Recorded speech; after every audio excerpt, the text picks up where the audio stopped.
Hey, Al, Scott Horton here. It's always safe to say that one should keep at least some of your savings in precious metals as a hedge against inflation.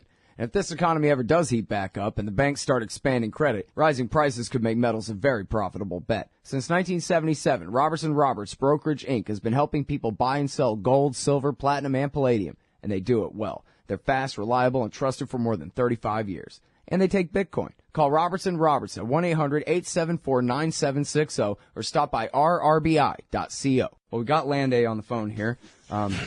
Sorry for the trouble, Jonathan. Very happy to have you back on the show here. Welcome. Thank you very much. Good to be back. All right. So now, if I was telling the people earlier, if they just go look at McClatchy DC and search there for your name and Iraq, they'll learn a hell of a lot of stuff going way back. The same thing is true if they search site McClatchydC.com Landay torture.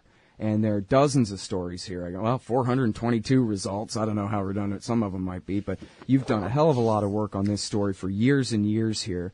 The biggest highlight, I think, to start with, if it's okay with you, would be this report from April 21st, 2009.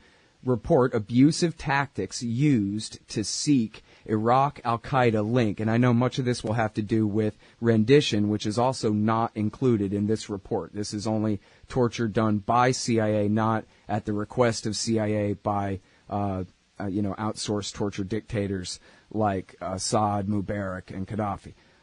But so if you could please just explain that piece of journalism to start here in a couple minutes before this break. Sure. You're taking me back a bit, but that's a story, as you said, I wrote in 2009 that basically says that interrogators, military and otherwise, were under pressure from the very top of the Bush administration to elicit information from detainees using tough interrogation methods that would link Saddam Hussein with Al Qaida and thus corroborate and justify the Bush administration's one of their major justifications for the 2003 invasion of Iraq. And the fact is that information didn't exist. It may very well be one of the reasons why Abu Zubaydah was waterboarded 83 times and Khalid Sheikh Mohammed 183 times. My story says that I believe, and I'm reaching back here, that was one of the things that they wanted to know from on high in the Bush administration in order to obtain justification or at least corroboration of one of their main reasons, or one of the main reasons they put forward for invading Iraq. And part of that reporting there, if I remember right, Jonathan, is that there's a real spike in the torture and in this, Iraq information pressure that you're referring to here, right before the invasion and right after it too, especially when they were suffering all the criticism for there not being weapons. That was when word came back down again. Get me something about Saddam and Osama, right? That I can't remember sort of what you're describing, and I think there may well have been the surge that you talk about, only because at that point the United States had been in Afghanistan for more than a year, and the so-called war on terror was really up and running and spinning away, and they needed some hard information that would justify this invasion and subsequent occupation, and it just didn't exist. And it wasn't just on those two gentlemen on the interrogators of those two gentlemen on which this pressure was coming to get that information. Also, interrogators at down in Guantanamo, who were under this pressure to obtain that kind of information from the detainees there. So yes, it was a full court press. Yeah. Well, and we know that Dick Cheney and Cheney's Scooter Libby and Newt Gingrich, working with Richard Pearl at the Defense Policy Board, made repeated trips to CIA headquarters to say, give us more about Saddam and Osama all the time. Give us more about the weapons of mass destruction. Right. And that's highly irregular, right? Well, for the senior officials at that level to be doing that is irregular, yes. So, yeah, no question there about, what was motivating them and what they were up to with that. So. Well, and let's not forget, though, I mean, that, as I said, I think that was one of the main reasons that they were pressing these guys. But at the same time, don't forget there was this huge flurry of activities, or there was this, let me back up, there was this enormous concern and consternation within the U.S. government and the intelligence community in particular about, new attacks. We got to get information on new imminent attacks, because we're hearing all of this chatter, however it is they hear chatter, about, new plans, new attacks that were in the making on the United States. And of course, at least according to the Senate Intelligence Committee report that was released yesterday, none of these people had any information about pending attacks. Right. And of course, I don't know how well people remember, but I sure remember really well all through 2002 and 2003, top of the hour radio news on ABC, listening to talk radio, driving around all day for a living. And just orange alert after orange alert. I love my favorite one out of all of them. And there were banks threatened, dams were going to be exploded, planes were going to fall out of the sky. But my favorite one was there is an Al Qaida terrorist threat to a school in Texas. Well, I'm sorry, but there's only, 650,000 schools in Texas. I mean, what in the world are they talking about? All Texas schools, be on the lookout for an Al Qaida attack today, they said. And, I mean, they knew they were lying with that. Hey, Khalid Sheikh Mohammed, tell me another one. I'm trying to scare these guys' moms into supporting an invasion of Iraq. And scared is a great substitute for good information about weapons of mass destruction. Yeah, exactly. And they knew what they were doing with that. Well, they were, there's so many examples of that where they're trying to spin up public support for the invasion. Let's not forget that that effort really kind of kicked into high gear in the summer of 2002 with a speech that Vice President Cheney made to the veterans of foreign war, in which he said, some of us believe that not only has Saddam Hussein reconstituted his weapons of mass destruction, but he may soon have a nuclear weapon. And then he goes on to connect that with the idea that Saddam may have been in cahoots with bin Laden, and what happens if he gives bin Laden this nuclear weapon. That's really where all that began. And of course, that was all predicated on supposition and a parallel intelligence operation that the administration set up to process the bullcrap that they were getting from various people, and in particular one man by the name of Ahmad Chalabi, their favorite Iraqi opposition leader. An Iranian spy. He's going to come after you. Yeah, I ain't so afraid, actually. But yeah, so, all right, now let's get back to this current report. Just tell me, Landay, what do you think is the most important thing in here for people to understand? I think, without too much tooting our own horns, we here at McClatchy had the 20 main conclusions in April. So the fact that they are still the same 20 main conclusions is not for me wasn't the biggest sort of revelation about this report. I think what the biggest for me are all the nitty-gritty, grisly, grim details of what was actually done to at least 39 detainees on whom these so-called enhanced interrogation techniques were used.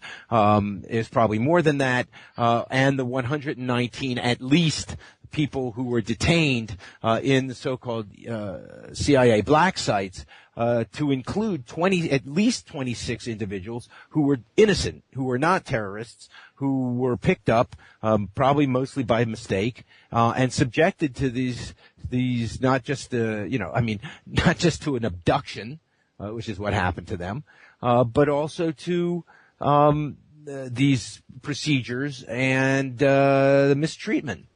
And those details and are really some of the things that really are most stark to me, but also one of the things that I think is one of the most effective on behalf of the committee, laying out why it is that it one of its main conclusions was that the CIA misled Congress and the American people is in the appendix, where they take testimony by former CIA Director Michael Hayden, to the Congress in 2007, I think it is. They put it on one side, and on the other, they say, well, on one side they say, here's what Hayden says, and on the other they say, but that's not supported by what's in the CIA records. Right. Over and over and over and over again. Yeah, it's really something, that part. I just thought that was, in terms of, if you want to see something that really kind of has this immediate impact, without having to, and I've got to tell you, Scott, I'm still plowing through, 524. Sure, yeah. I mean, there's so much there, but I spent most of last evening late going through that appendix. Yeah. I love that Mitchell Prothero, man. I invited him on the show yesterday, and he said, nah, man, I'm reading the torture report, but he's reading it because he's interested in learning everything he can about Al Qaeda. And so yes. He's interested in the torture aspect, I'm sure. I don't mean to put words in his mouth too much, but he's an Al Qaeda guy, expert in these terrorist movements. And he's looking for, new nuggets of truth about relationships between these men and that kind of thing too. So yeah. I really like that attitude of his. He's a good reporter. Yes, he is. Let me ask you this, because, it's something I want more answers. They say in here, the salt pit. Yeah, we knew they killed this guy at the salt pit for a decade now. And I thought we knew that it was the CIA, not others. But it was CIA who murdered the guy at Abu Ghraib prison by hanging him from handcuffs with his hands behind his back in a way that compressed his chest and suffocated him to death. And he's the guy in the pictures that everybody's got their thumbs up. Yeah, but the reason he's not in the report, his name is, I think he was a former Iraqi general by the name of Janabi, I think it was his name. Very close to that anyway, yeah. Is because he was not, this is only about the so-called rendition, interrogation, and detention program. Okay, but what about Penny Lane down at Guantanamo? And also he was, let me just finish this. Okay. He was picked up by U.S. Special Forces to begin with. And so that doesn't make it any better, but so the question is, who was it who was responsible for his death? And I'm actually just going from memory there, but I just thought that I knew that was a CIA one. There were two, as you point out, there were actually two that we know of, people who were in this program who were killed. Who died, whether or not, the guy you're talking about is, Gul Rahman, I think his name was. He was an Afghan. Mm-hmm. At the salt pit, you mean? Yes, at the so-called salt pit. Suspected hypothermia is what we're told. Okay, but now let me ask you about, but there was a second guy, and that second guy was this man who I think was beaten to death. And a contractor, was in fact, convicted of that. And these would have been the two that Durham had included in his preliminary investigation on the obstruction charge for the destruction of the tapes, right? Declined not to continue. Right. And now, do you know where that was, the guy that was beaten to death? Offhand? I'm going to try. It's somewhere in eastern Afghanistan. I want to say Ghazni, but I don't remember precisely where it was. Okay. And then one more thing is about Penny Lane, which was a CIA operation down there at Guantanamo, where the other Scott Horton, the heroic anti-torture international human rights lawyer, has reported that these three guys were murdered, and they called it a suicide, and it seemed like that was under CIA control. Does Penny Lane not count as a black site, or was that not the CIA? Do you know? Rather than answer that question, I'm going to ask you to wait till the end of the day, because I believe we have a story coming from my colleague, Carol Rosenberg, who's probably the most knowledgeable of any reporter anywhere on the goings-on in Guantanamo, and I believe she may be writing on that subject today. Okay, good deal. Because that's a story that, really didn't get nearly enough coverage at all. Everybody who tried to dispute it and attack other Scott Horton for his work, all of their criticisms have completely been blown away now. And what he called Camp No, we now know was called Penny Lane. It did in fact exist, and everybody who said the place didn't even exist, that was the basis of most of their so-called debunking. Yeah, I think you should wait and read what I believe is going to be this story that's coming from Carol later. Great. Yeah, that sounds really good. And then, Let's see. I'm trying to think of one last question. I guess I'll just comment then, since it jumps out at me here from my notes. They really say in here that the CIA torturers themselves asked for permission to stop torturing different guys on numerous occasions and were overruled.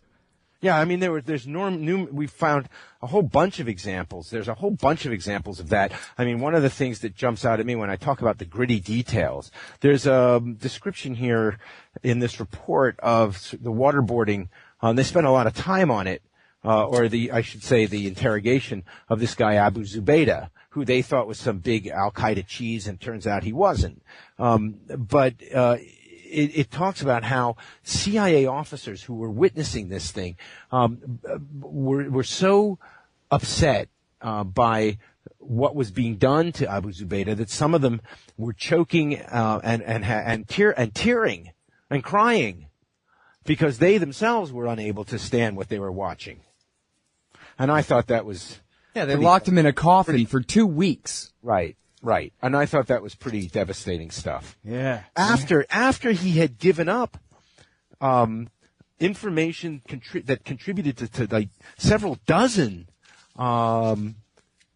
intelligence reports when he was being interrogated before all of that by the CIA and the FBI. Yeah. Oh, and remember, Ron Suskind reports that when George Tenet told George Bush that, hey, it turns out that this guy Zubaydah actually is like kind of half a crackpot and wasn't really that high up and didn't really know that much, that Bush got all angry and said, well, I have already said publicly that he was important. You're not going to make me lose face on this, are you, George? And Tenet said, no, sir.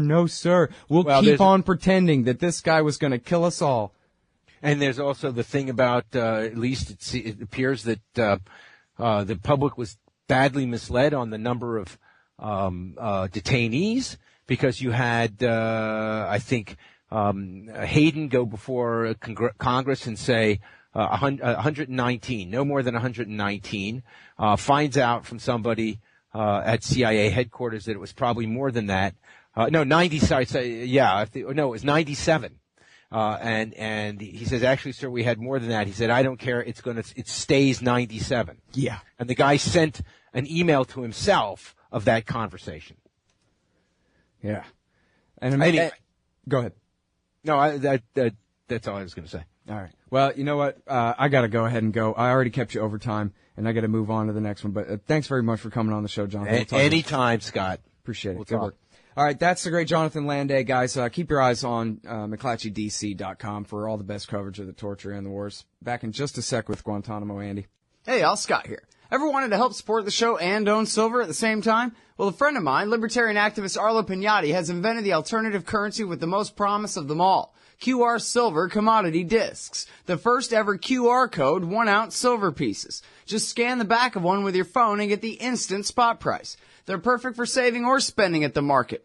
And anyone who donates $100 or more to the Scott Horton Show at scotthorton.org/donate gets one.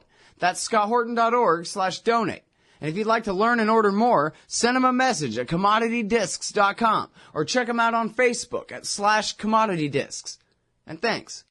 You hate government, one of them libertarian types, or maybe you just can't stand the president, gun grabbers, or warmongers. Me too. That's why I invented LibertyStickers.com. Well, Rick owns it now, and I didn't make up all of them, but still, if you're driving around and want to tell everyone else how wrong their politics are, there's only one place to go. LibertyStickers.com has got your bumper covered. Left, right, libertarian, empire, police, state, founders quotes, central banking. Yes, bumper stickers about central banking. Lots of them. And, well, everything that matters. LibertyStickers.com. Everyone else's stickers suck. Hey, Al Scott here for Liberty.me, the brand new social network and community-based publishing platform for the liberty-minded. Liberty.me combines the best of social media technology all in one place and features nightly classes, guides, events, publishing, and so much more. Sign up now and you get the first 30 days free. And if you click through the link in the right margin at scotthorton.org or use the promo code SCOTT when you sign up, you'll save $5 per month for life. That's more than a third off the regular price. And hey, once you sign up, add me as a friend on there at scotthorton.liberty.me. Be free. Liberty.me.